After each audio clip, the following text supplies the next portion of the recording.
Okay, so my next video is on deep cervical fascia, which is also called as fascia coli. It consists of three layers: the investing layer of deep cervical fascia, pretracheal fascia, and prevertebral fascia. The investing layer of deep cervical fascia, it is superiorly bound.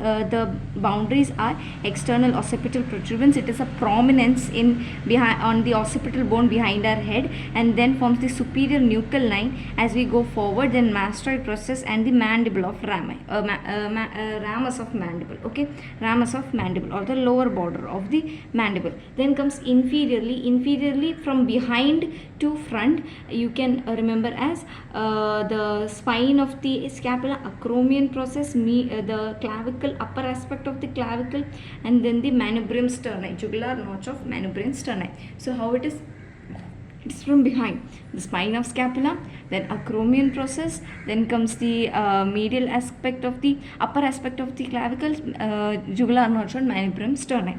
Then comes anteriorly it is bounded by symphysis menti hyoid bone. Okay, and posteriorly by ligamentum nuchae, which arises from here, ligamentum nuchae, and here might be the seventh cervical vertebra at the neck region. So from the ligamentum nuchae to the seventh cervical vertebra. Then comes tracing of investing layer. Okay, how do we trace the layer? Vertical tracing. First we will trace it above. Okay, so we are doing the vertical tracing of this investing layer. So from the hyoid bone we are tracing it above. It splits into two parts. First, to enclose the submandibular gland, and it attaches to the body of mandible. Then posteriorly to the submandibular, it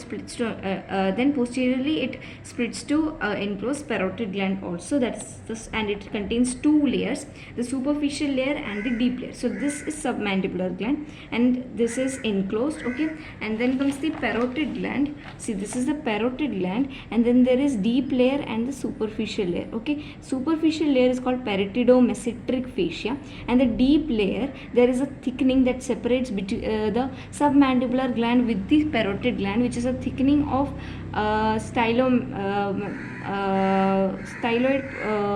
this fascia, that is stylomandibular ligament of deep fascia of investing layer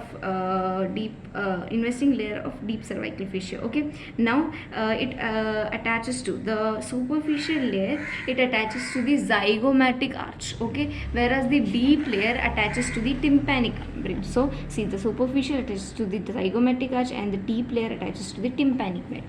Now traced it downwards. Now we are going to trace it downwards from the hyoid bone. It splits to enclose two spaces: suprasternal space, that is between the sternum, sternum. This is how the sternum and the jugular notches. So between the sternum, it encloses the space, that is suprasternal space of Burns. And the what are the contents present here? There is the sternal head of sternocleidomastoid, jugular notch is there, jugular venous arch is there, and interclavicular ligament is there. What is there? Interclavicular ligament, jugular venous arch, and the sternal heads of sternocleidomastoid.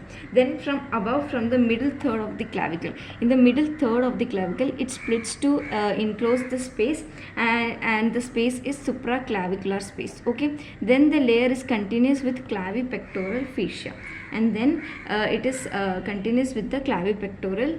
What is it continuous with? Clavipectoral fascia. Okay, now the supraclavicular space, this is the supraclavicular space.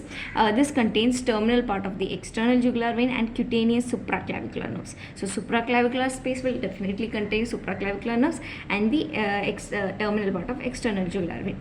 Now the infesting layer also acts as a facial pulley. Okay, tendons of digastric and omohyoid muscle. Okay, it acts as a facial pulley for the tendons of digastric muscle and omohyoid muscle.